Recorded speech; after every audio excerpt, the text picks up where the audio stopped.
and tonight we're going to hear about his latest project, which has been Shearwater. Thank you, Evan. So Guido, over All right, okay. Now, okay, so firstly, let me allow you to ask questions any way through, because I don't know exactly what interests you mostly.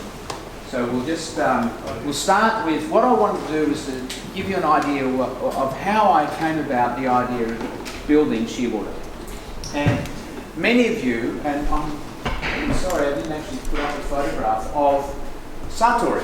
So some of you might know the blue boat with the red stripes on it, which was my first cruising boat. Well, actually it wasn't my first cruising boat, my father's cruising boat, Transaction, which was actually moored here for a few years. It was a little Marquis 39, beautiful little Italian boat. Anyway, so we spent our time on that, and then we commissioned Satori in late 1999. It was delivered in 2001, and it was a MHYC built boat, and we enjoyed that boat, and we did a lot of cruising. We took the Hamo, we went to Pittwater all the time, we cruised around the harbour, and we were always on that boat. And you've seen it here, back here. So the new owner is based in Balmain, and one of the guys who looks after my boat, Mitch White, does some work on it, so it comes back here every now and then. It's great to see that boat here.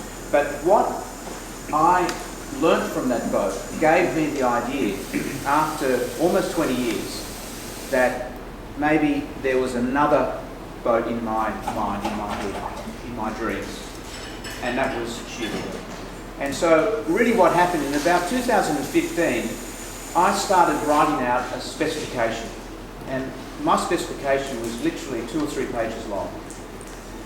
Because I'd had the experience and knowledge of a cruising boat like Satori, which was already advanced. It was like a mini Wally boat. I don't know if you know the beautiful boats in Europe. Okay? And in fact, I wrote to Wally in 1999. I wrote to them. I said, "Can you build me a 50-foot version of this boat?"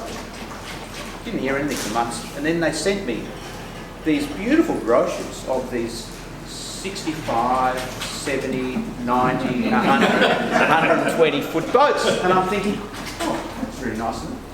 Clearly they don't want to build this boat because it's too small for them. So I got in touch with John McConaughey, who's become a very good friend of mine over the years. And I said, "John, can you build me a 50-foot version of this?" That's how Satori started. And I liked this idea of this sort of everything it was that Mies van der Rohe, the famous German architect, Mies van der Rohe, who came up with the idea, less is more. So everything was flush on the deck. You know, everything, you couldn't see the sheets, you couldn't see the halyards, you couldn't see the mooring cleats would sort of drop down into the deck. And that to me was the essence of elegance. So Satori was the first idea that we had, and was created by the MHYC people with my idea, but they actually came up with the boat, because I didn't know enough about sailing in those days. My racing career started later. It was actually in 2004 when I got into the Sydney 38s. We won the Australian Championship, did pretty well. Then I moved into the Far 40 fleet, and we won 6 Australian Championships and the World Championship as well here in Sydney. And so, you know, we did a lot of sailing, and we cruised in between. But we weren't serious cruisers, to be frank. You know, we hadn't been up to, you know, Port Stephens or even as far as Jarvis Bay with Satori. We always went to Pittwater, except for this one excursion up to the Whitsundays in 2004. So I'm sort of rambling a bit, but I'm trying to sort of place where this boat, how did this boat come about? This boat came about because I'd done a lot of sailing. I'd done a lot of windward lures, you know, out the 3 races, come back at the end of the day, you know, sailing where, so my sailing skills were quite high, but my ocean sailing skills weren't. And I thought it was about time I started getting much more serious, because I didn't think Satori was set up for ocean sailing. Didn't quite build it to feel comfortable and safe with that. But I did with Satori. That was Shearwater, and I'll talk to you about that. So that's the background of where I sat in my mind in 2015 when I thought this is the time to do another boat. Luckily, my brother and I had got out of all of our operating businesses, so I didn't have the same time pressures that I used to have actually having to run businesses, so I could take more time off, and so now we manage the family office with relatively passive investments, so I've got more time to come down here, and I'm sure most of you have seen me stucking around the boat, walking around here, because I've got time, which is great. So 2015, I write this specification, and then I go back to MHYC because they built a beautiful boat. There's nothing wrong with such a boat. It's a beautiful boat.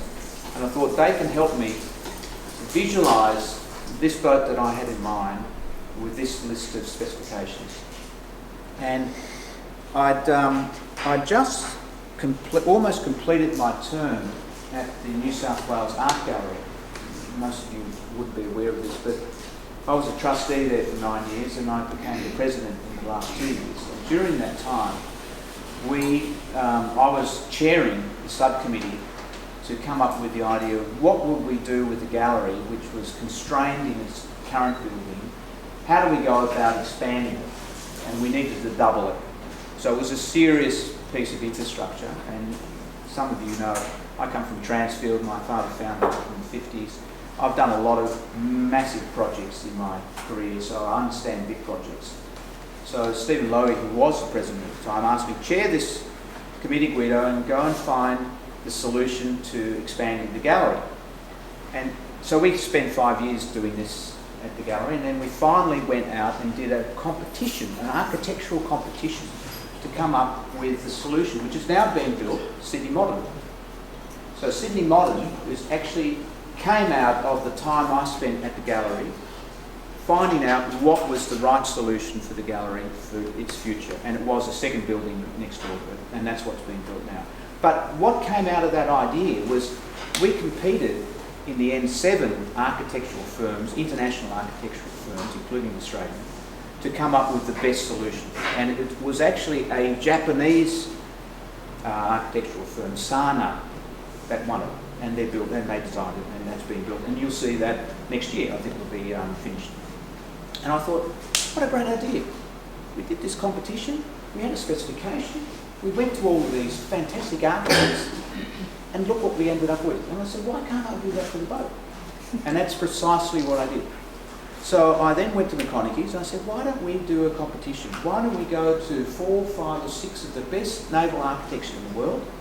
Here's my specification, you can help me refine it. Let's ask them what they have in mind. Well, that's how we ended up with that beautiful boat, because I went to Rival Pew, I went to Fino Comp, which is a famous French outfit, Luca Brenta, another Italian outfit, and who ended up doing it, Manny Frey, whose father has designed Herman Frey's, most of the beautiful swan boats that everybody knows and loves, right? So what people don't know is that he came, Manny Frey, the younger, came from a generation of 3 naval architects. His grandfather was a naval architect, his father was a naval architect, he's a naval architect. So Manny, who's now in his late 40s, at the time we did this, mid-40s, came up with this unbelievably beautiful solution. And we're going to go back to that. There it is. So this is the first of the ideas. So when I asked them, give me your idea, here's a specification, come up with a boat that we can then discuss. So I discussed this with the 4 naval architects, but when I started talking to Manny, which was by Skype in those days, it was just like that. We just hit it off. And this is what it came up with. So you should be able to go up and down Evan, and you see different verbs. That's with the Dodger. And hey, go, not so fast. You notice that there's a bimini. I don't know if you've ever seen, there's a bimini that fits over the top. I thought, how's that going to work, this thing? And it does, actually. So keep going. Up you go. Then we didn't do the black deck because I thought you'd be able to fry eggs on it, so we turned it white. But you can see that's pretty well, right at the beginning, it's very similar to what it ended up being. So keep going.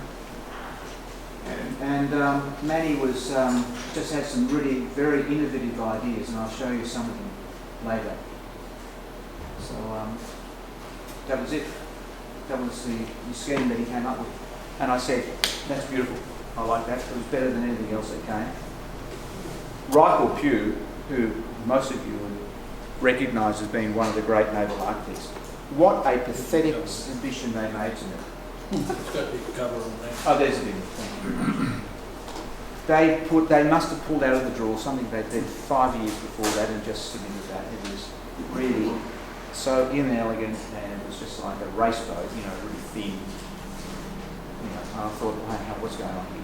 These are guys supposed to be the best in the world, and they weren't. So it's just interesting to see what comes out of the system when you actually Did the designers know of your reputation?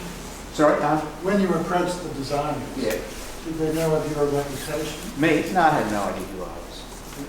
And that wasn't relevant as far as I'm concerned. By the way, I paid them a stipend, so I paid them $5,000 US equivalent or euro to do this because I knew it was going to cost them, and I wanted them to be serious about what they were going to draw up and come up with. So this wasn't such that there was nothing for it. There was actually a little bit of income to cover any costs that they needed to do whatever they came up with. So and it's exactly what we did at Galley. I thought, okay, well, we paid $150,000 for each one of the architects because it was a much bigger submission, but it was what it was. Okay, so that's then how this idea came about. And then when I got on the phone call or the Skype calls with Manny, it was just, like we had just found each other, each of us. And Manny, who was in his mid-40s, recognised he was a very competitive sailor, very good sailor, very good architect, learnt from his dad. And this is the sort of boat that he would like to actually own and sail. And I've got some photos of him later. And, so he put a lot of his own personal energy into it because he thought this was an unusual commission that doesn't happen very often, that you actually get a boat that actually would be the boat you would like to have for yourself, because normally the designing is 120, 140, 150 good things, They're great, but, they're monsters. They're not agile. They're not like this boat, which we'll talk about later. So this is some of the internal rendering. So what was quite interesting during this phase is we had a good IT guy who got a lot of the drawings that were being developed with the idea of trying to give us an idea of how would this boat look like in the end. And this was done a year before the boat was launched. And it's pretty similar to what it is inside. If you've been inside, you guys have been inside the boat. So you can keep going through, it might be more, I can't just go up and down. Yeah, it's more, that's from the main master bedroom, looking back through the boat. This one will be... Is that the keel housing? Yeah, so up here. So the mast is in here, and the keel, because I've got a lifting keel in this boat, and it goes up in that section there.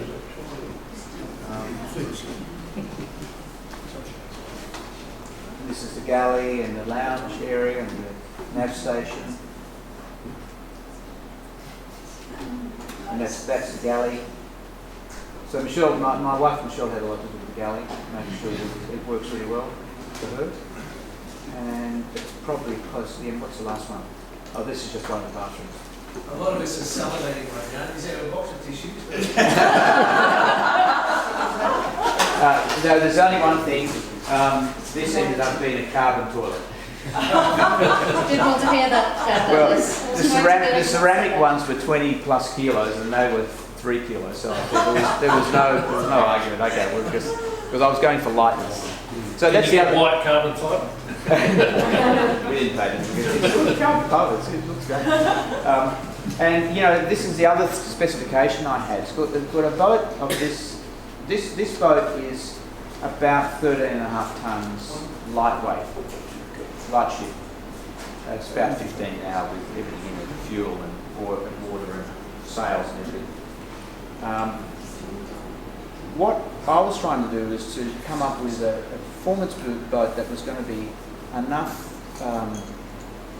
lively enough to really enjoy it, because I really enjoyed sailing the Far 40s. They were a beautiful boat to sail, but they're much lighter. They're 6 tons, I think. And I thought, well, if we can keep the weight down in this boat, that's going to be a real advantage. So I drove the boat builders nuts, keeping things, weight off the boat. And these were little things. So if you add up 2 toilets, you've just added another 40 kilos, and then all the structure in the boat, all the fittings, all the furniture. In fact, we ended up driving the people who did all the furniture fit out on Galley in particular. They ended up delivering it about 300 kilos lighter than it should have been, than originally was expected. And so I've got a list. If you look at the boat, it's got a half-degree list to start with, because the Galley's lighter than it was originally programmed, because then we put all these batteries and other stuff on the starboard side to balance it out. So little things like that. It's fascinating stories. Okay, so that's that. Let's go to some other images. What have we got next here?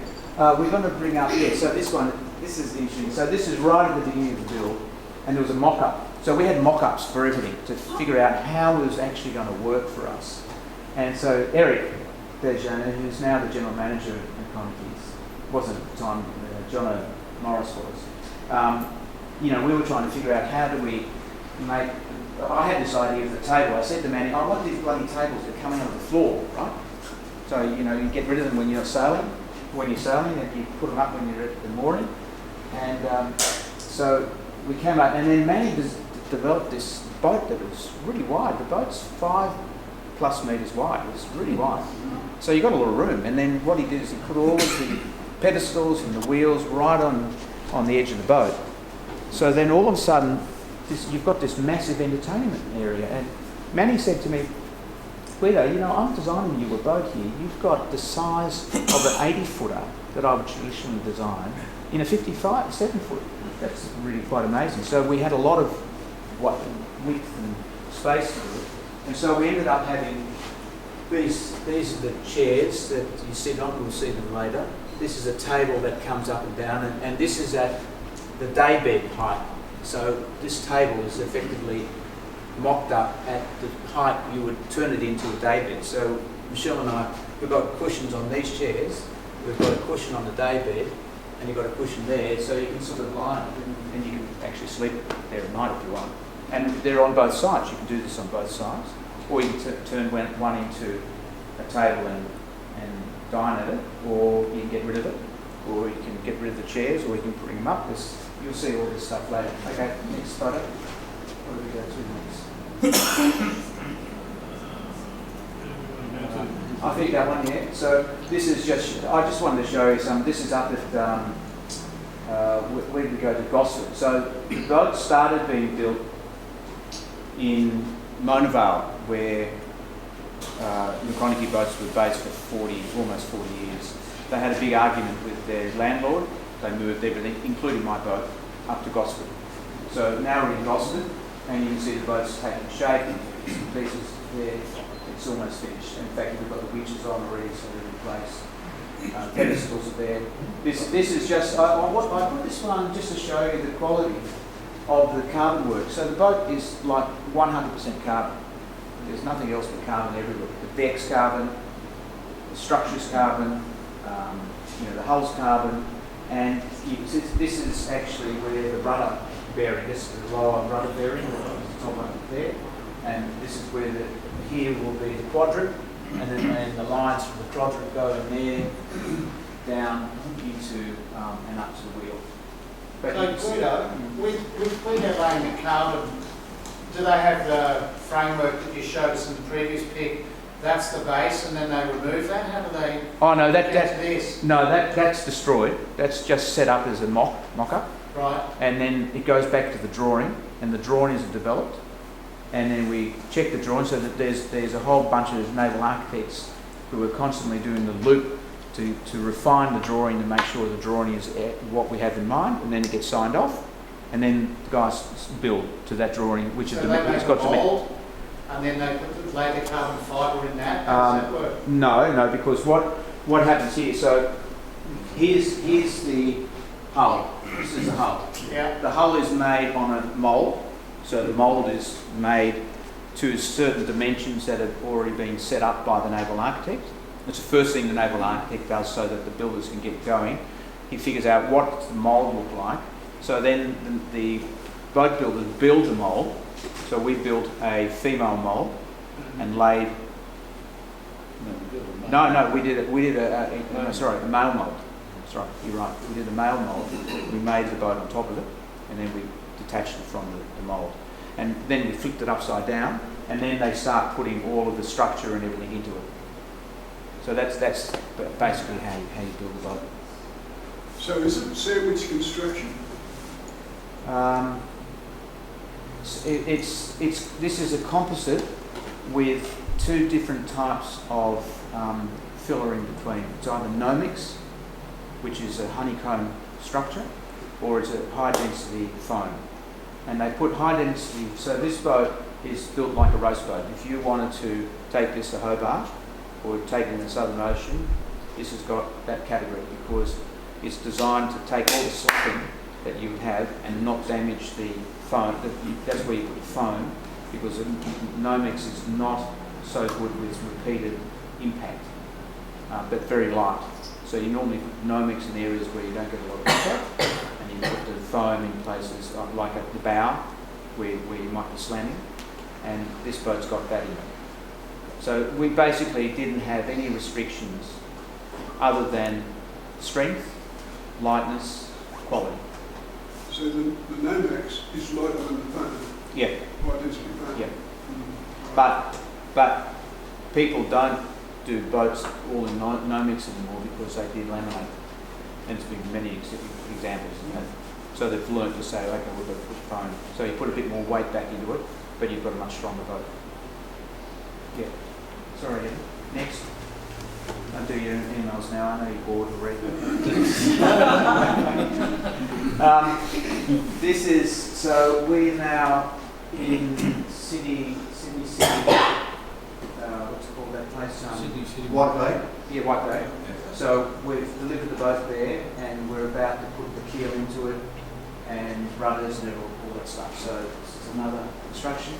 Next photo. This is putting the mast in. It's quite a complex bit of kit. These are the various halyards, and so it came down to about, it's in the boat now. This is actually in the boat, so this is pretty well the deck. These are the little foot chocks, so you can climb up the boat, 1 and 2, and one on the other side, climb up the mast, and the bird comes off there. Here's the Manny Frey's, and that's Michelle, my wife Michelle. It's just after we launched it. It was the first day we took it sailing, which was in May of 2018. Next photo. That's the money shot for him, with the opera house in the background. And then this is the next shot, I think. This is it. I couldn't get him off the helm. He just wanted to sail this boat. Look, he's got no shoes on. This is a sail. This is just such a beautiful photo. And here he is. And then McConaughey presented me with the half cast of the boat. And we'd had a little launch at the squadron. And then, keep going. And this is Michelle. So now, just let's pause here. I've done some modifications to the boat. I'll come back to that in a second. But this is a typical trip of ours going either up to Pittwater or wherever we're going. And, Michelle, I can't get her off the helm, which is just, as you know, a wonderful thing. Can you imagine that? You've actually married somebody who loves sailing. And, I've now got to fight with her. Can I steer the boat? Can I now steer the boat? Oh, no, I'm still happy here. So, and you can see it's moving, right? It's planes. It's like planes. So we're probably doing, 10, 11, 12 knots there. And it's just a pleasure to sail, and it's quick and it's comfortable and all that stuff. But like all boats, it does have parts of the seaway can be really uncomfortable because it's such a wide stern. With a big seaway behind you, it does push it up and move you around because it's light. So here we were on a typical trip that looks like Sydney. So we must be going down to Jarvis Bay. I was thinking it might be on the way to Germany. Yeah, I think we're going to just stay there. And again, you know, the boat's, you know, now we're getting serious because we've got the life raft on, and you know, she's got her personal floating device and all that stuff. So what's happened for me is I've had to go through a big learning curve. I've never had any of this stuff on the boat when we were doing 540 regattas. And you know, for me, it's been a really big learning curve to actually learn to be safe at sea. You know, jack lines, rafts, you know, PFDs, all that stuff. And I'm going to ask Julie to help me with the expedition so I can go offshore and actually plot a course properly, figure out how long it's going to take me to get somewhere, and download all the stuff, and, you know, predict wind and all that, the grid files. So there's a big learning curve, as you all know, to be safe cruisers. So that's my next challenge, to get to the point where we can take this boat anywhere, and it's capable of it, and we've got to do that. Anyway, keep going. So I was just going to point out. Yeah. So there's your windscreen without anything on it, Yeah. and then we've got. Oh, we've got one later. Yeah. Oh, yeah. So here's the. I'm sorry. This is a bit of poor workmanship. All of the clear is starting to come off on the boat. So don't look at that. But this is what we call the racing dodger. So what happened is that I started thinking about, I want to take this boat to New Zealand, and I want to take this boat to Noumea, and I want to race it. And I want to go in a race because that's the safest way, in my view, to get up there. You've got a whole group of boats. You've got a race committee looking after you. You're forced to get into a certain category of safety. I thought, that's a nice way to deliver a boat. I didn't want to race it for the sake of winning. I just wanted to race it to get it up to somewhere. And this is the idea that we have. And we wanted to go to Noumea last June. That got cancelled. We wanted to go to Auckland this year. That got cancelled. So the next race for us was to go to the Gold Coast. So I'm hoping to sail the boat to the Gold Coast on the 31st of July, not that far away. So in that process, we started putting all these extra things on the boat to be safe. And one of them is, I figured out, if we had a massive wave over the boat, it would just go over the windscreen and straight into the companionway and down into the cockpit and into the lounge. And I thought, that's no good. So I had this little racing dodger commission, and it's so good I haven't taken it off. It's been put it up and it's never come off because it's so convenient. So that's last. So we'll do that one last. Okay, so I just a bit of the sail wardrobe. So you can see here we've got that's an A2. That's a top-down furler. So sorry, I'll go back a step. So I wanted to have a really easy handling boat. And what does that mean? Well, that means you want to have stored energy. So we've got massive stored energy because the boat is actually an electric propulsion boat. So get your heads around this for those who don't understand. We have two sail drives, just a typical sail drive, looks like a sail drive underneath the boat. But on top, instead of having an engine, a diesel engine, we've got an electric motor this big, about this high, and that gives you the equivalent of about 25 horsepower on each. So if I'm motoring in the harbour, I can do 7.5, 8 knots with these two motors going. But guess what? You run out of battery in about an hour and a half. Now what do? You've got a diesel genset. So I've got a diesel genset on the boat, and that kicks in if you're doing any more than an hour and a half of motoring. But typically, most of the time that Michelle and I use the boat, which is going out ourselves or with friends or whatever, we will leave the dock, 100% battery charge. We'll go up and down the harbour, we'll go to see the whales, we'll drop an anchor, we'll put the sails up and down a couple of times, we'll sail, we'll motor home. 60% left in the batteries. Plug it back in to the dock, and that's it. Never start the genset. So, like 90% of our sailing is done that way, and that's really nice. So you never generator in half an hour. The generator just charged up the batteries, and that lasts us for another day, and then you do it again. So it's not dissimilar, but we have a much bigger bank of batteries to work with. So with that massive bank of energy, we can then have hydraulic systems. So all of the sailing control systems are hydraulic. And I think somewhere I've got a photo. Just see if we can go forward a bit, Evan. I'll be able to explain that. No, keep going. Oh yeah, go back, go back. Back, one more. Right. This is a sail control panel. I have 4 of them. One there, one on this side, one just there, and one on the other side of the pedestal. Each one of them, you can just make out these little buttons. These little buttons do things like main in, main out, jib in, jib out, furl this sail, unfurl that sail, run this winch. I've got all these winches run. So this is the only manual winch on the boat. All these, this is a beautiful electric hydraulic winch with a big hydraulic motor underneath it. That's a 3-speed. That's a 3-speed as well. And they are basically for hoisting the halyards for the main and any of the forward ropes, sails, I should say. And then where was I going? So what I'm trying to say is that I've just got to trim my nails when I push the buttons. That is the challenge, because literally you can do anything you want. I've spent so much time with Satori and then figuring out how do I make it better, and I've done it with this, and I'm really happy with this system. That these are very reliable control panels that you can push the buttons and they do what they're supposed to do. But you've got to be very careful, because there's so much energy and force in them that if you don't take your finger off the button at the right time, you can break things. You literally can break things. I mean, they are so strong. So with the knowledge gives you the responsibility of being careful about how it works, and you've got to train people who don't know this boat. I just can't have anybody come on the boat and start pushing buttons, because it's, you know, really dangerous.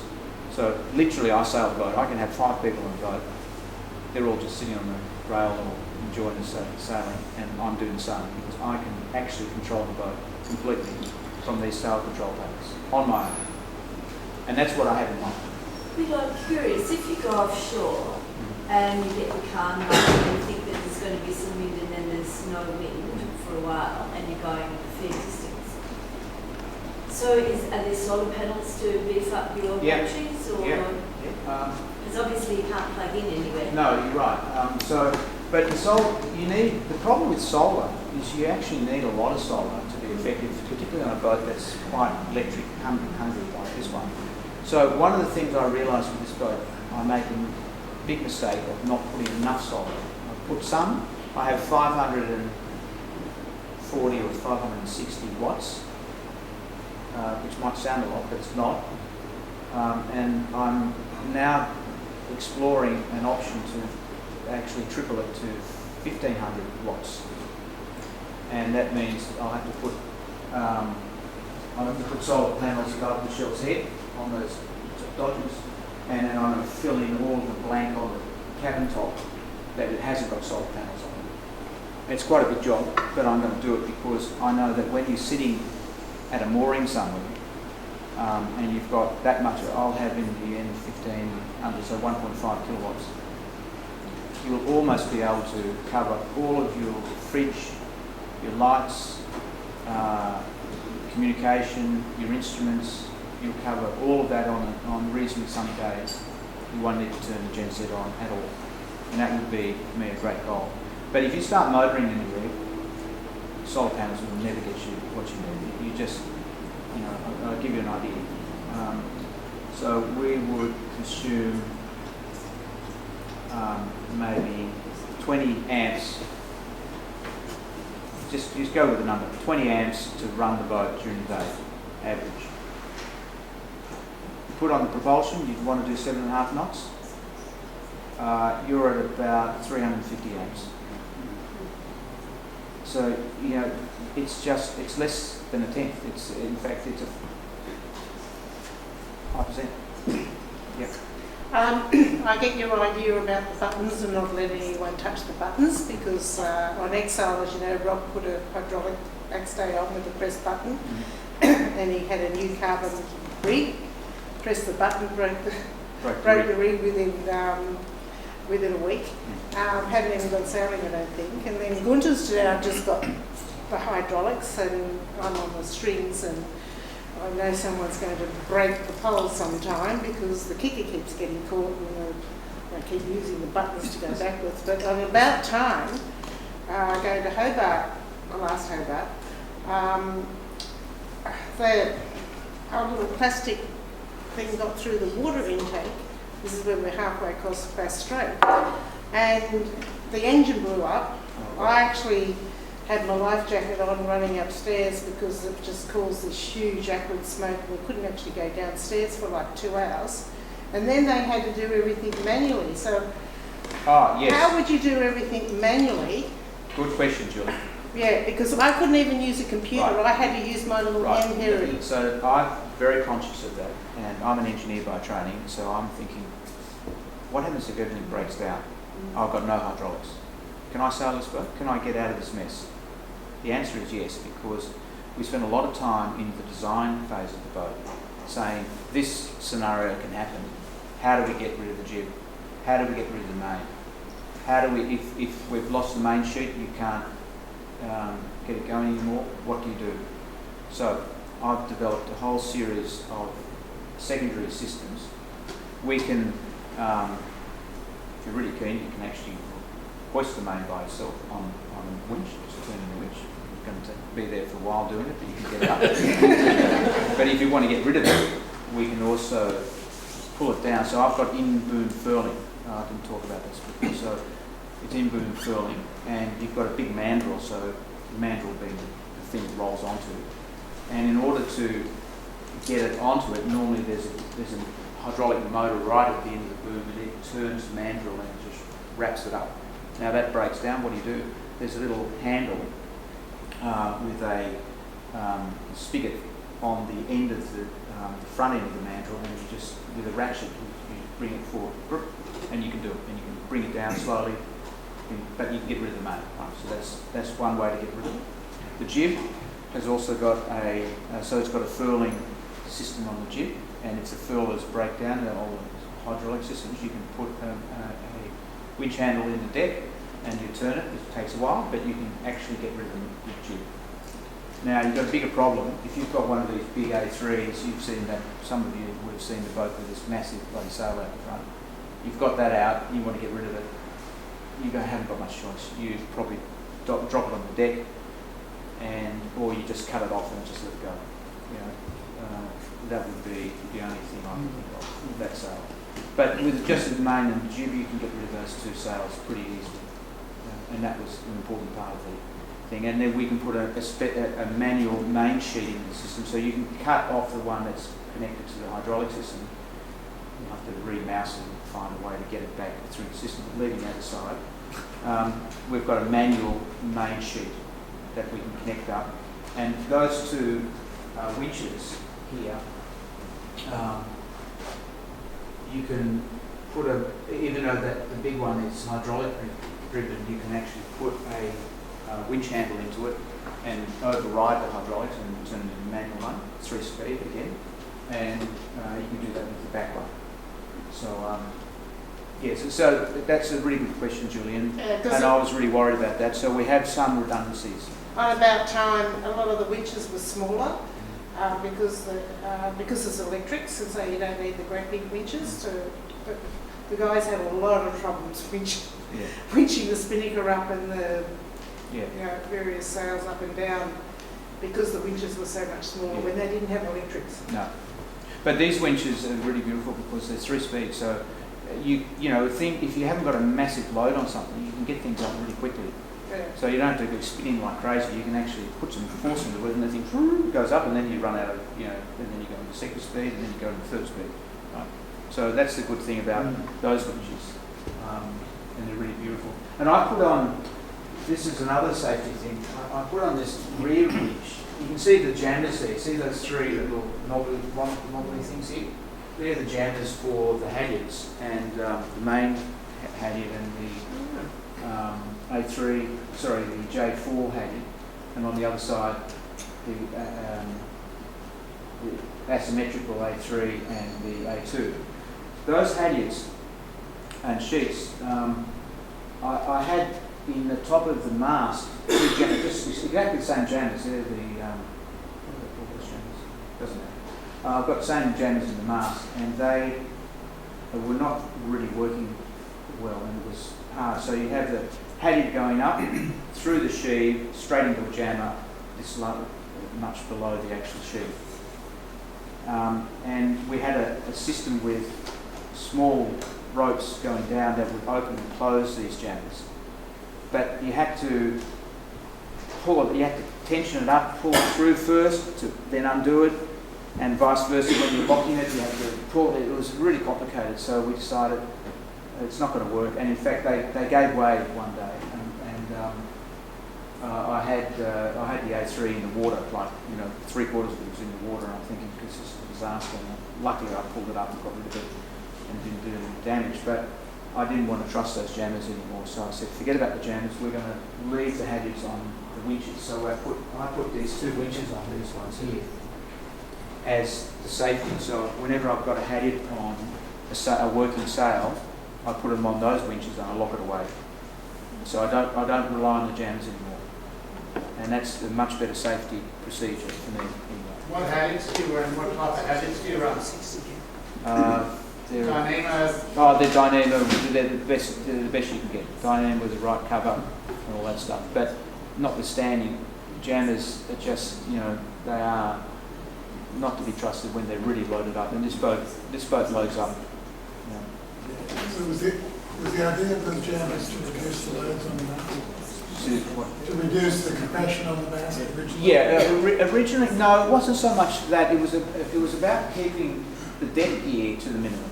The idea was to always have a really clean deck, and so the more stuff you had to put on the deck, and the more you cluttered the deck. So, but I just made the call. Look, I just didn't like the safety, and in fact, what happens with these winches is that you've got so much winching power to do all sorts of things that you never thought of before. It's amazing how you can run these have got sheaves at the bottom here that you can run a halyard all the way across onto that one, and you can do the same all the way across to that one or this one, whatever you like. So you've got all this flexibility, and I use it. You'd be surprised how you use it, because I run triple-headed on this boat.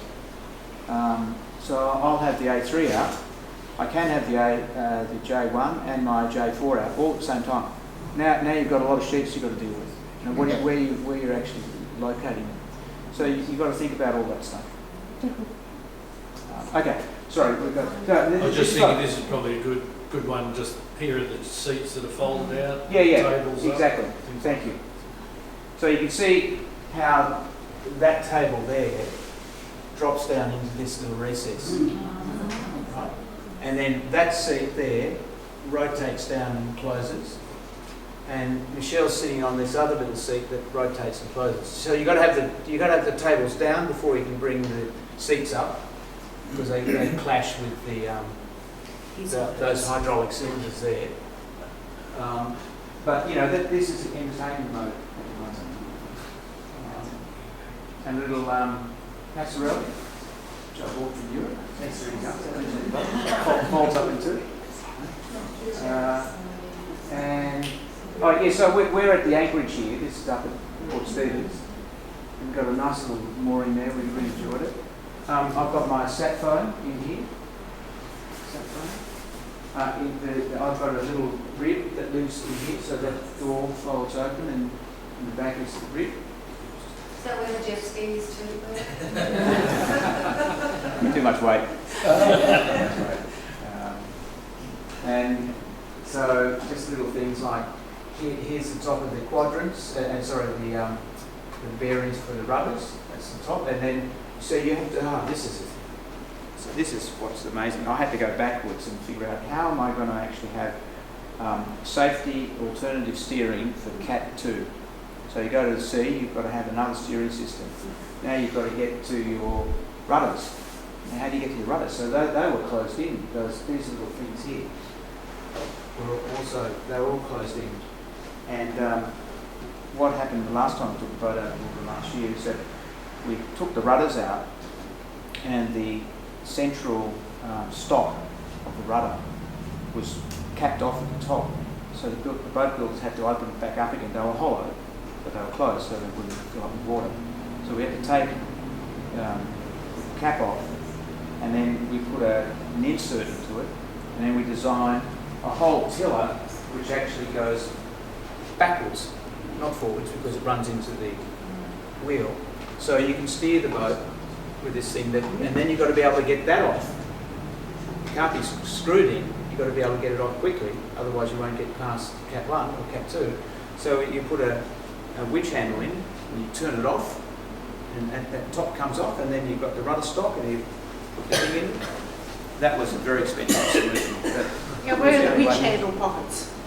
What's that? Where are the winch handle pockets? Oh, the winch handles. They Pockets. fit. No, so on these bags here, which is the rope bags, it's the sheep bag, on that side, the winch handles live in there and in there.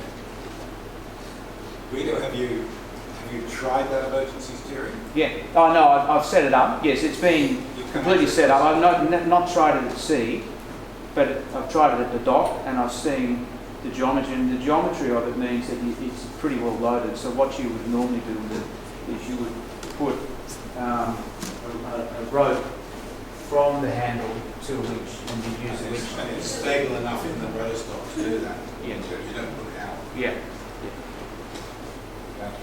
I mean, that's just one of like a dozen different modifications I had to do to the boat after it was built, because I had never thought about trying to meet Cat 1. And Cat 1 is seriously hard with a cruising boat. You start with a cruising boat. You probably know, I can see all the nods. Anybody who's been through it will know, and I'm Like your almost nice there. carbon fibre pulpit, things like that. Oh yeah, also, well, that's right. I You mean, had to go to stainless steel. well, I have Dyneema lifelines, and that's just now. If you go out and have a look at the boat, I've just put stainless steel lifelines on because they won't accept anything less. So, and that was quite a big redesign. These are all Dyneema, but they're all being changed to stainless steel. Where are we going? What's the next photo? Oh yeah, so I thought you'd enjoy this one. This was just one of the ideas that we pulled the boat out of the water. So firstly you can see the two sail drives that we're talking about. It's a twin rudder. It's got a keel, so the keel is down. If you look closely, that's shiny and that's painted. What's going on here? So that's down at its maximum, that's 3.6 down. When you pull it up, it goes up to here, which is 2 metres. So you've got 2 metres draft. So this boat can get into some nice little bays that a lot of big boats can't get into, which is great. And the reason I did this was exactly for that. I had lifting keel on Satori. Same thing, went from 3 metres to 2 metres. But I find that coming into the bar here at low tide, I can't get through unless I pull the keel up. And that, wasn't an option for me. I wanted to do that. But then I specified, I want to have a keel that you can pull up and down while you're sailing.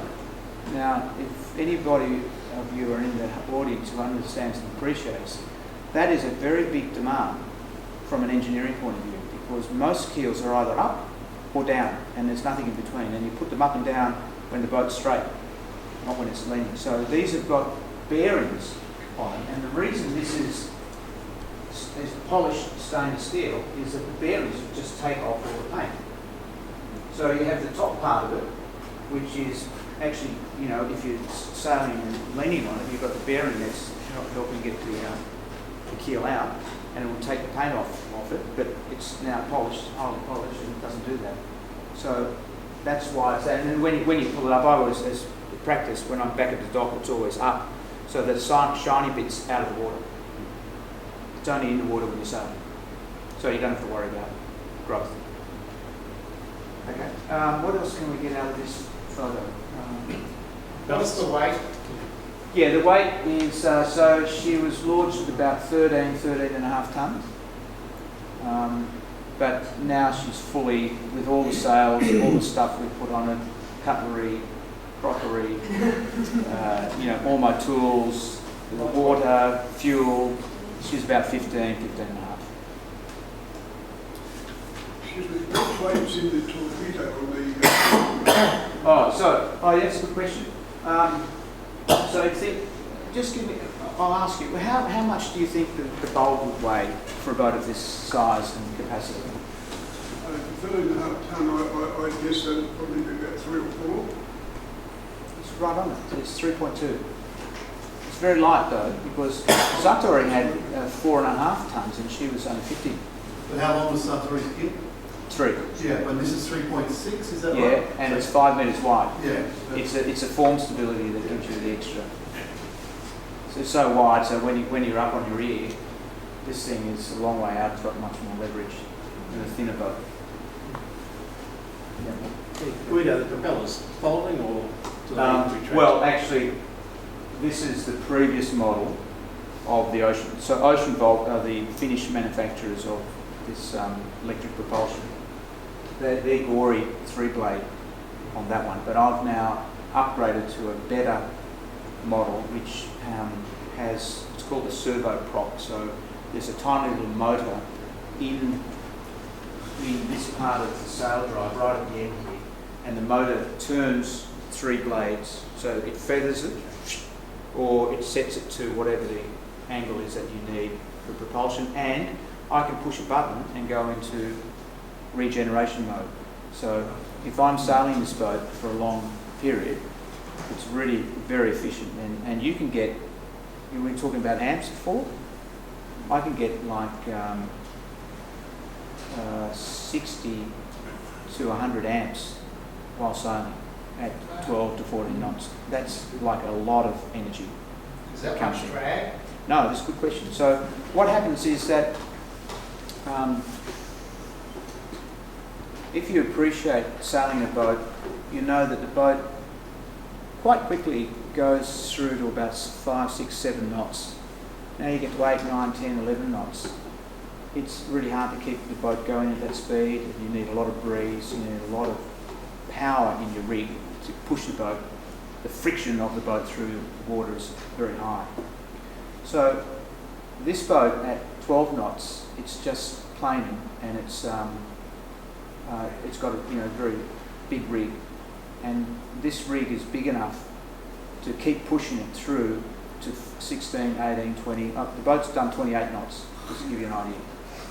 On a wave, not on flat water, but on a wave, and it felt completely stable, just like. Michelle was driving that, wasn't she? She drove it at 23 knots. It was Gordon Maguire who was on the bloody boat when he did that. I couldn't believe it. I was like, Gordon, I think we're going to hit a new record now. Off we went. Anyway, I want to come back to this. So friction goes up, very steep curve of friction. And so the propulsion part of it at those higher speeds is nothing compared to the friction of the boat. So you don't have any problem. It's when you're trying to regenerate at 6 knots, then you can feel drag.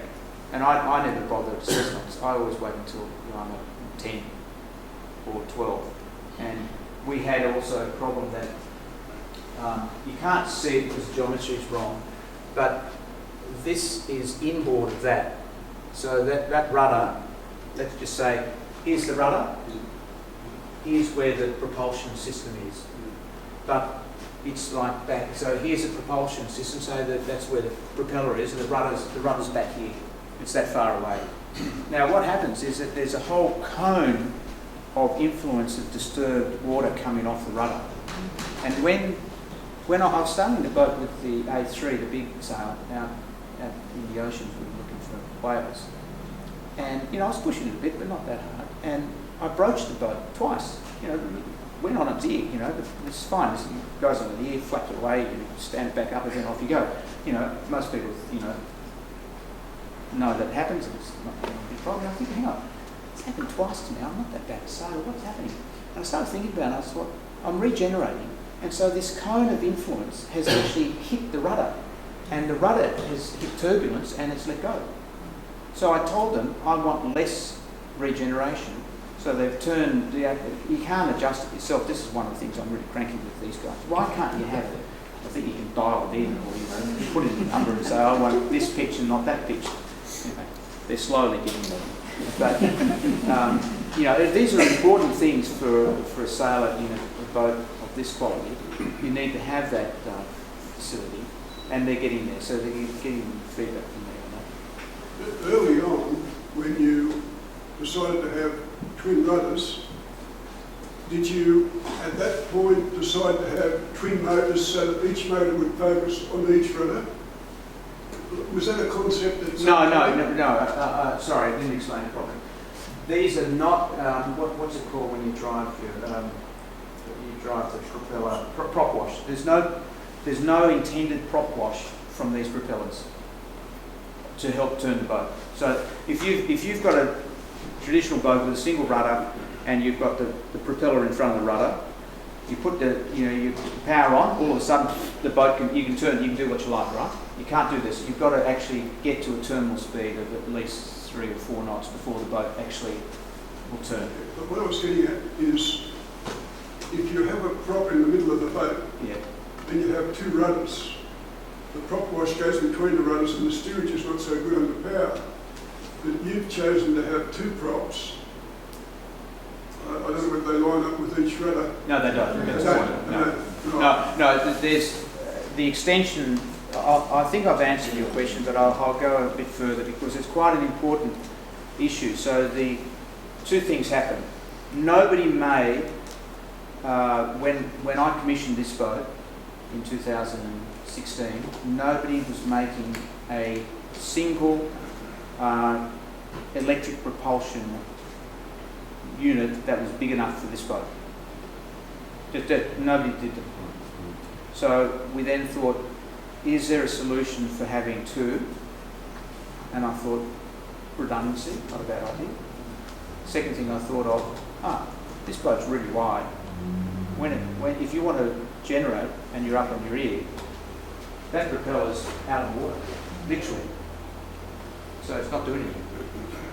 If you want to do also sail drive, so you're going up the coast and you're not going as fast as you like, the boat's got a little bit of heel on it, well, you still don't want to use the one on the windward side because it's pretty close to the surface. So you can use the other one. So you can use, I've got 2 different throttles for each side. So this was decided to be quite a good solution, and I'm still very happy with the concept of having 2, 1 deep, and because when you're sailing and you want to get regeneration, it's really deep in the water, and there's no cavitation going on with that thing. That thing is going to drive and give you regeneration. Then you've got to watch out for the problem I had of not having this cone of influence coming back from the prop that affects the rudders, and that's why I've reduced the amount of pitch. I've asked them to reduce the pitch so I don't generate quite as much. Because normally you're doing a passage that takes hours. So you turn this thing on for a few hours, you've just charged up your batteries, half the batteries. It's amazing how quickly it charges. Would you like to talk about doing a force day? Yeah. All right. So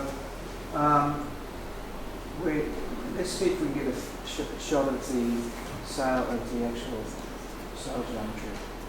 It's not a good one. We'll just go to stop there for a second. I'll just pause. So this is actually the masthead code 0 attached to the wrong spot. It should be here. So if you look closely, see it's not going to the top of the mast? So what happened is, I'm very disappointed with North Sails who did the inventory. They put this on the end of the bowsprit, but in fact it should always have been located here because, as I said, this is a masthead code 0, so this is there's a cable, it's a cable, it's not a cable-less, it's a cable-driven sail. So it's almost an upwind sail. You can go offwind a lot, but it's really designed for light situations at about 70, 80 true wind angle, all the way through about 110 true wind angle. located here. And then what I've done now is put an A3, which is a cableless sail from here to the masthead, and that's a much deeper sail. I can do 135, 140 through my neck with that, and that's the sail we use all the time, because the jib and the J4 in a forestay are really good up to about 110. The two of them together, I'll double head those two sails. So I'll come back to the question. Let's see, here we are. So this is the J1. This is the masthead code 0 in this photograph, but now it's the one that's on the book now is the A3, which is a much bigger sail. And I've got another one in the middle here, which I don't know if I've got a photo. Let's see if we've got a photo of that one. No, it's none of these. No, this is the internal. No, I don't think I've got. I didn't put one here. This is all internal of the boat. Yeah. I don't think so. That's the last one, isn't it? That's for close.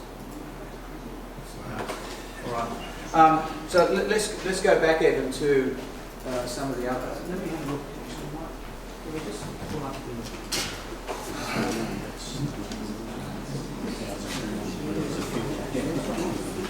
Okay, right, here we are. I've got it now. I just got it. Okay, so we sort of got distracted. I wanted to show you the sail plan, which was, this is a J2, an A2, and you can see the cable. See there's a cable there? That's not forestay, that's a cable. And it's a top-down furler. So this is a pretty tricky sail. You've got to be careful with it to do it properly.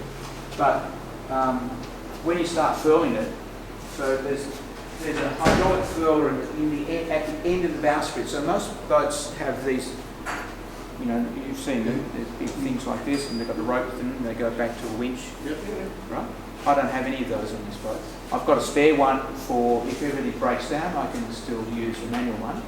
But that is all hydraulic. So I've got a hydraulic furler at the end of the bowsprit of the stem of the boat, at the jib 1 location, and this is the inner forestay that you were asking about. So they're all hydraulically furled. And when you want to get that sail away, you just wait about 20 seconds before anything happens. You push the furling button. What's going on? What's going on? What's going on? And this cable spinning, and eventually it starts pulling in the top of the sail. It's amazing. Have you ever seen these things work? So top down. So the top starts furling first, and then it starts building up all around, and then eventually all of it furls up, and then the whole sail's on this furling thing. It's about this big diameter, and you can leave it there up to about 25 knots. You can leave it up. You don't have to get rid of it. Really clever. But what I normally would have done, even with this sail, I would have had this J4, which is like a stay sail. It's effectively a stay sail, but it's an upwind stay sail. So you can use this upwind. And if you've been looking at us in the last few months, this is my favourite sail. Even upwind, this boat does 7.5 knots with that little sail and the main. Upwind in 10 to 12 knots of breeze. So it's a great little sail, and it's so flexible in that you can just put it out, leave it out, drive, you don't have to work because it's got a self-attaching track, and then you can also put it up with any of these extras at the front, the A3, the masthead code 0, or the A2. You can just leave that little stay sail out the whole time. It's fantastic. Now, I've also got the storm sail lives here as well. So you have to take, you have to take that sail down, and then lives on the side of the mast, a dedicated forestay for the storm situation, and then you pull the storm sail out, and it's on hanks. So the first part of the sail is a connection to the inner forestay, and you tighten it, and then the sail goes up on hanks all the way, and then connects to either your outboard sheet. So there's an outboard sheet here, you can just see it there, that goes up to this jib, or you can use the jib sheets. to 90. So there's a lot of thought has been put into the sail plan of this boat, and it's fantastic. It's really- What anti-foul are you running on that? Or you're not? It's micron something or other. Black. It's going to get anti-fouled. I'll tell you when it gets anti-fouled in a month's time. It's coming out of the water. It's carbon, of course. Like you micron AP, possibly? Yeah, I think it is. You have Yeah. to furl the sails when you jibe. The big ones, yes. So you can, if you had enough crew on board, you could have the sheet going around the front of the bowsprit and just do a traditional, or you can even this sail, if you wanted to jibe it, you could jibe it inside here and come back the other side. But you need to be really with the right crew, because you can do a lot of damage to the sail if you don't get that right. So what I do, I just furl it up, jibe the boat, unfurl it. And when you furl, you have to take the pressure off. Not a lot actually. I find that it's better to have some load on it. So what I get Michelle to do, if we're going say 120 degrees with the sail up, I say come down to 135. So she comes down, a lot less load on it, just fill it up, jibe it. And she's now, we're getting to race mode, so while we're cruising. So she'll furl it and I'll say, I've got about a third of it to go. I said, start your jibe now. So she starts turning, the rest of it goes in, and I get it onto the other winch and pull the thing out, and you turn the boat, it comes out, it's ready to go. It's just amazing. I'm going to sound like a real cruiser here, but I know the Shearwater is really open in the back. Yeah. And what happens if you're sailing or racing and it's really bad weather? Can you go up, forward, and remote control steer, or are you right out there getting kiboshed by waves? Well, you can put the autopilot on, Yeah. if you want to trust it. And I've spent a lot of time trying to get this autopilot working well, and it's getting there now. So this is the same. So most of you will be aware of the Bondi Globe boats, which are 60 foot, not much bigger than this. Yep. Very similar sail plan, much more leverage. They've got a canning keel and whatever, so they've got a bigger sail plan, but similar concept. So those boats, those skippers are on the helm less than 10% of the time that they're driving. That the boat's on that world round trip, right? Yep.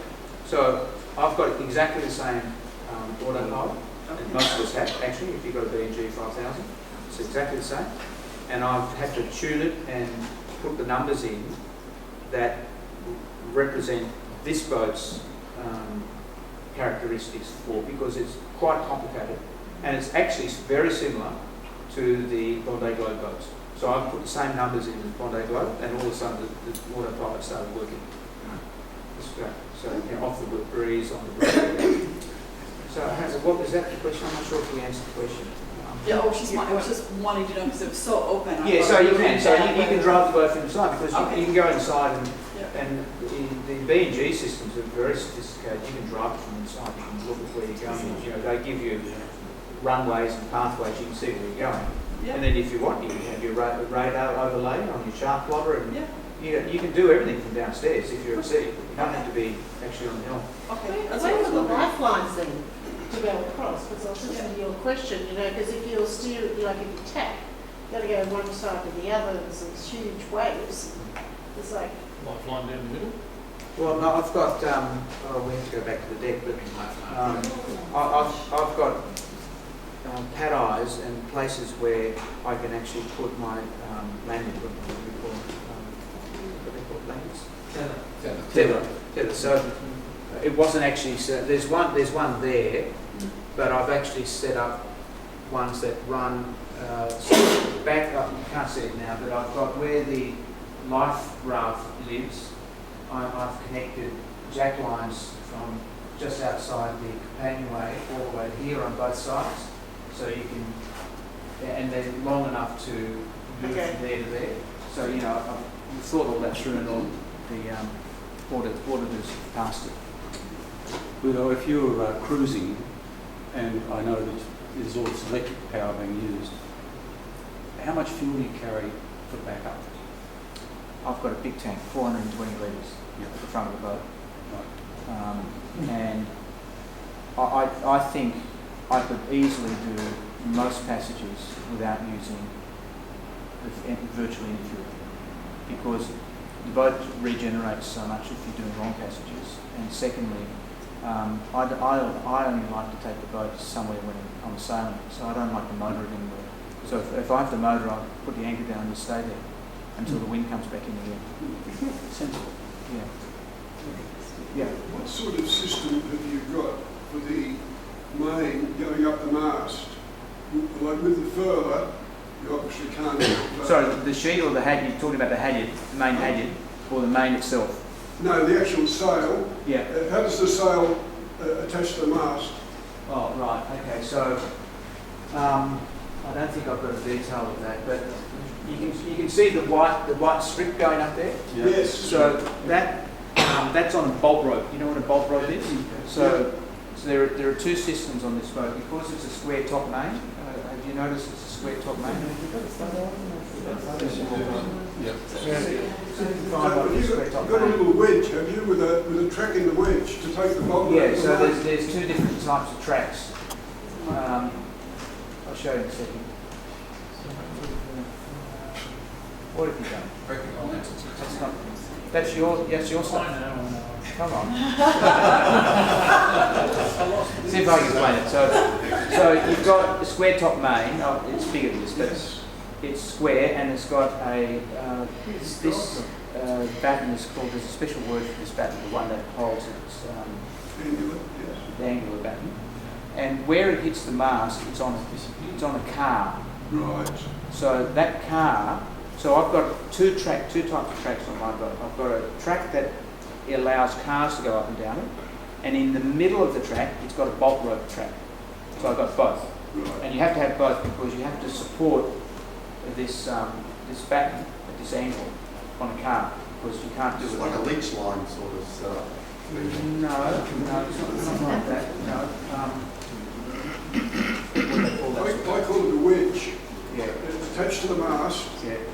And then on the back of the wedge, this is what I've got on my boat, a little plastic strip with a groove in it. Yeah. And the bolt rope of the main runs in that groove. Yeah.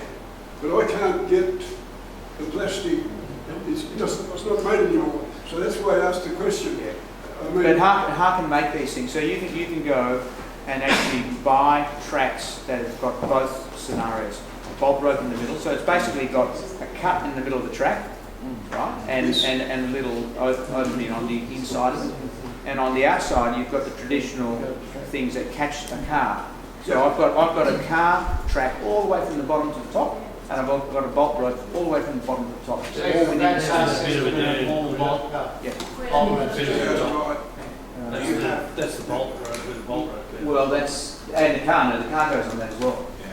Yeah, they go both. It's hard to see on this. So it's just one car, Guido? Just one car on that? No, there are two cars because the headboard on I've got quite a big headboard, so it's about this big, and then here's the rest of the sail, here's this batten, and so the headboard's on three cars, and then below that batten is on another car. And when you stow the cement, I can take, so what I can do is I can take the headboard off the car, so the car bit lives on the mast.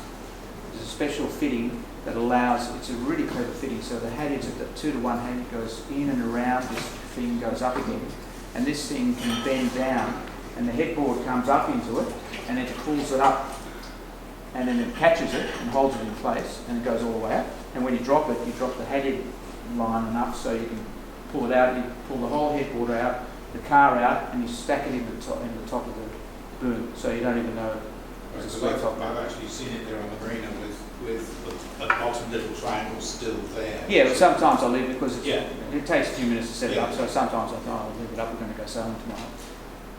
So we do that, but I can stack it away quite quickly and pull it back up again. It's a very ingenious solution.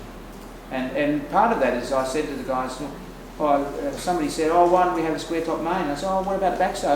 You don't need backstays. What are you talking about? So this boat doesn't have a backstay until you get to about 16 or 18 knots of breeze, because the rig is stable with its spreaders back enough to to actually keep the rig in column all the way. But then, as soon as you go offshore, or as soon as you've got quite a bit of pressure on, you're better off putting the back sail. And that's just a security thing. I reckon you could sail the boat to 20 knots, and it's not going to fall over. But it won't sail as well. You can sail much better if you've got a back sail.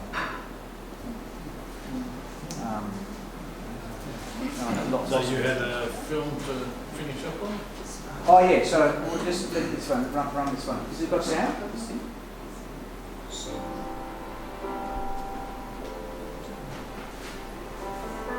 That's yours, truly, yeah.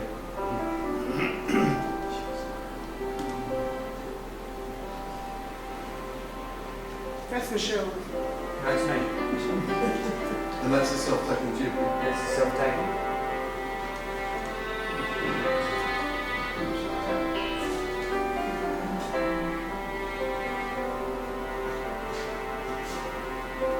So you steer with one hand and you control all the buttons with the other hand. Correct. What do you do with It's self-taking. See the jib going up? Do you have a boom brake type system? No. That's great with the Manny Frey, isn't it? Yeah, it's not going to show. It's nice, isn't it? That was Crosby Lorimer. Those of you who know Crosby. So you put preventers on or anything? He did. What's that? Preventers or anything when you're running downwind if you're square? No, I don't, because I think I never run this boat square. I always run at angles. Yep. And if I'm going to jibe, I just push the button. I bring the main in by hand, by hydraulic, and then let it out the other side By finger. by finger. No, but there's so much load in it. You know, you don't have to worry about it. The only thing you need to worry about is actually making sure you go through the corner quick. As you would all know, if those who sail in races, you want to do a jibe when the boat's at maximum speed, because then the main flops over nicely and doesn't get loaded up as much when you come out the other side. So I try to jibe the boat at speed. Bring it in, bring it out. Is any of the trimming computerised? No, none of the trimming's computerised, but there are quite sophisticated PLC systems that drive the hydraulic programming. That's different. So I think we're probably boring everybody at this stage. No, I'm happy to take more questions. Yeah, another question. Sorry, didn't hear that. No. Sorry. Interest of a couple of questions. The computer thing. So you were talking about, there's lots of computer servers to drive a lot of the winches and things like that. Do they have separate? Are they intelligent enough to have load sensors and things like that? No. The answer is no. So when I say none of the computer systems control the commands that you have. The skipper has to do that. The crew have to do that. What it does is there are various functions. So I'll give you an idea. So when I haul up my windlass, we didn't even talk about the anchor, right? So I've got an anchor windlass like most people have. Well, mine's got three really interesting features. Firstly, it's connected to a video. There's a little reversing car camera looking at the bowsprit and looking where the anchor is and the chain. So that comes on, and that's controlled through the programming to know that when you push this button and you push the video, the two talk together, and they only work when that function's happening. So when that function's not happening, the video won't work. So that's what I'm talking about in terms of programming. The other thing is that I've asked the electrician, I said, Nick, we've got the washdown comes on, but I don't really want the washdown at the time, and it just clutters up the view I have of the anchor, because it sprays water back onto the camera and I can't see as well as I'd like to see. So I'm only going to use it when it's pretty dirty. So can you sort of get a function? He said, yeah, sure. Keep your finger on the button for another 3 seconds and it'll start flashing. And it starts flashing, and then you know you've got the washdown as well, if you want it. Then you bring it up, right? So I'm saying this is a really sophisticated set. There's all sorts of commands you can have on this boat. I have this same problem with the main sheet, for example. The main sheet, if you're not careful, you can in light winds, if you push the button to let the main sheet out, I've got a captured winch, so there's a drum. You've got to think about a drum, about this long, about this diameter. And onto the drum comes the main sheet, and it rolls onto it. So there's a motor, turns the drum, and that is the thing that's controlling the main sheet, and the jib sheet is exactly the same on the other side of the boat. These two drums, if you push them, they just unwind, and you end up with spaghetti under the deck. You can't see it, and you've got a massive problem. Massive problem, because it all gets tied up, and then all of a sudden it gets locked up, and you're in trouble. So I have a system where I have it on normal sailing mode, is that as soon as the load backs off to a certain amount, there's a little sensor, and it stops it. You can't push it anymore. But then there are times when you actually want to let it go because it's light wind, but there's still enough to pull it out, but it's just not enough to get that tension. So I can override it, and it goes into a flash mode again. This is I'm just showing the sort of sophistication that's available on the boat. These all these wonderful things you described, the hydraulic motors and all these stuff you've just been talking about. Are these all componentry and systems that are available out there somewhere already, or is some of it completely bespoke to your boat? The latter. The systems exist, but it's the imagination of the designer and the operator where you come up with these things. So I've been conspiring with my electrician to come up with all these crazy things that actually work just fine for me. Very few people have the idea, confidence, or the knowledge to do this, but I do. And that's what I've inserted into this boat. And that's why the boat, that video you saw was only 2 months after we launched the boat. Now we're 3 years down the track. I have a much higher level of confidence, knowledge and capability to drive that boat and do things really quickly, very cleverly. But you need a master's in something to figure that one out. It's quite complicated. It's not for the faint-hearted, and I would suggest that this is a boat that very few people could get their heads around in any reasonable amount of time. It is very complicated. Who else knows how to sail it like you? My electrician, who's a good sailor. Mitch is not bad. He's gone up to the learning curve. I've taught. I've had some. Basically any highly skilled sailor like Chris Nicholson. The guy's been around the world 3 or 4 times in the Bondi Globe and whatever. The Volvo Ocean race boats, Australian, very good sailing sailor, Gordon McGuire. These people at that level can get their head around all this stuff pretty quickly because they're on boats all day, every day. They understand it. They've seen maxi boats. Maxi boats have got a lot of systems similar to this,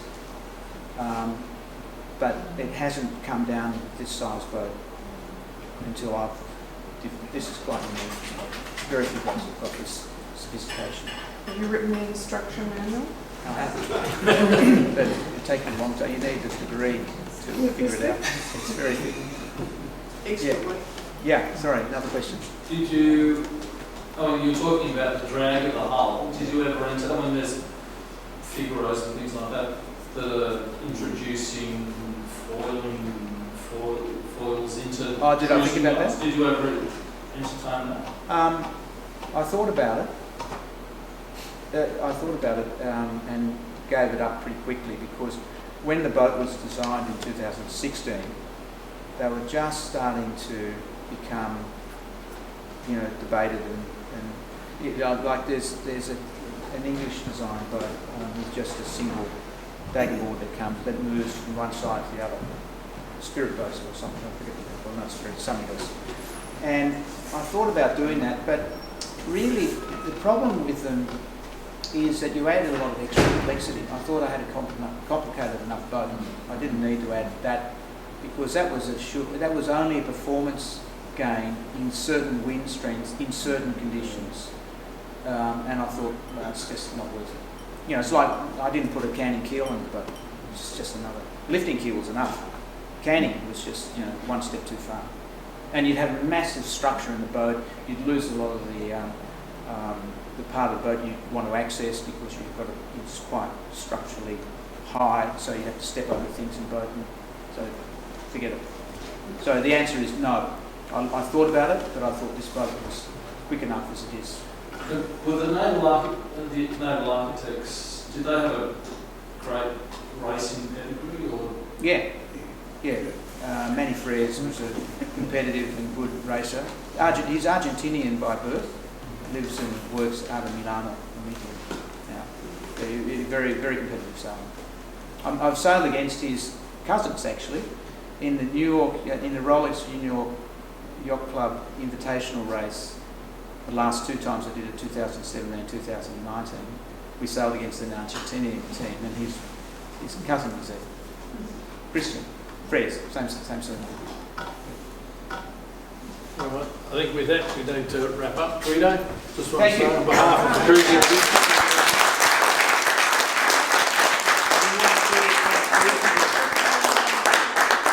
We won't be able to keep up, but we'll see you at the destination. Come along. Thank you for listening. So we